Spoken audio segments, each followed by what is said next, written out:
विभाजित राज्य। दाऊद राजा 40 सालन तक शासन करें, वही के बाद मर गवा और वही के पुत्र सुलेमान इसराइल पर शासन करब शुरू करें। परमेश्वर सुलेमान ते बातें करें और वही ते पूछें कि तुम का चाहत हो कि परमेश्वर तुम्हारे खातिर करें। सुलेमान परमेश्वर ते मांगें कि वह वही का बहुत बुद्धिमान बना दे। यह बात परमेश्वर का बहुते बढ़िया लाग। यही ते परमेश्वर सुलेमान का संसार के सबसे बुद्धिमान पुरुष बनाएन। सुलेमान बहुत सी बातन का सीखें और वह बुद्धिमान शासक रहे।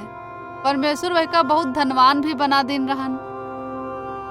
यरूशलेम में सुलेमान भी मंदिर का बनाएन, जही के खातिर वही के पिता योजना बनाई रहन और सामान इकट्ठा किन रहन।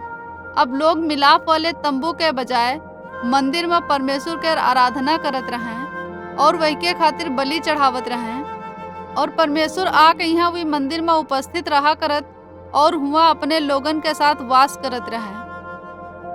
परंतु सुलेमान दूसरे देशन की स्त्रीन ते प्रेम करें। वो बहुती स्त्रियन लगभग 1000 स्त्रियन ते विवाह कई के परमेश्वर के आज्ञा उल्लंघन करें। इनमें ते बहुती स्त्रियां पराये देशन ते आई और अपने साथ अपने देवतन का भी लाई और उनकी उपासना करब जारी रखें। जब सुलेमान बूढ़ा हुई गवा तब वहाँ उनके देवतन के उपासना करे। ये वजह ते परमेश्वर सुलेमान ते क्रोधित रहे। वो कहन कि वह इसराइल देश का 2 राज्य में विभाजित करे के द्वारा वही का दंड दे। वह सुलेमान के मरे के बाद ऐस करे।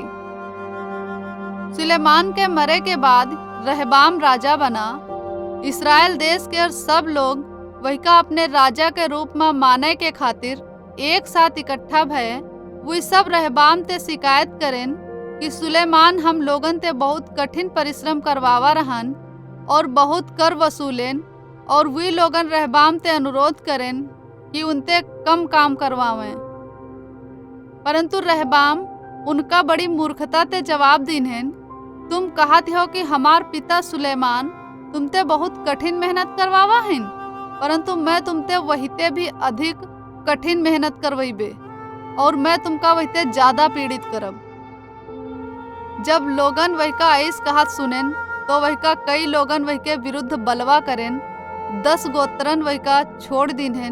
वही के अब केवल 2 गोत्र ही बचे। इन 2 गोत्रन स्वयं का यहूदा के राज्य कहें। बाकी 10 गोत्रन यारोबाम नाम के एक पुरुष का अपन राजा बना लिन्हें। ये गोत्र देश के उत्तर पूर्वी भाग में रहें। वे लोगन खुद का इसराइल का राज्य कहें। परंतु यारोबाम परमेश्वर के विरोध में बलवा करें और लोगन ते पाप करवाएं।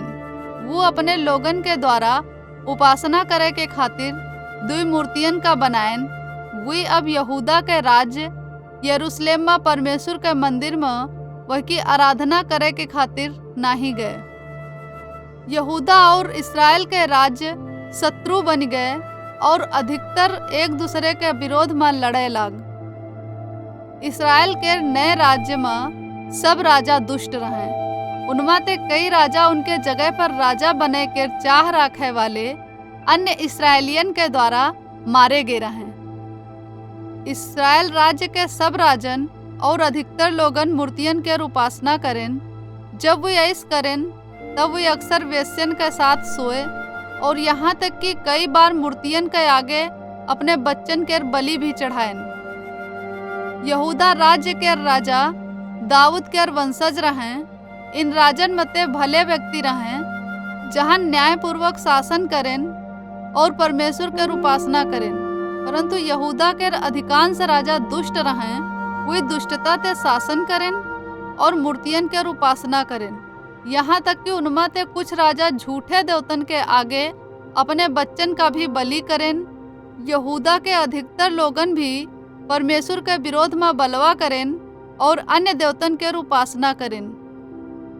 पहला राजा अध्याय 1 से 6, 11 से 12 में से एक बाइबल के कहानी।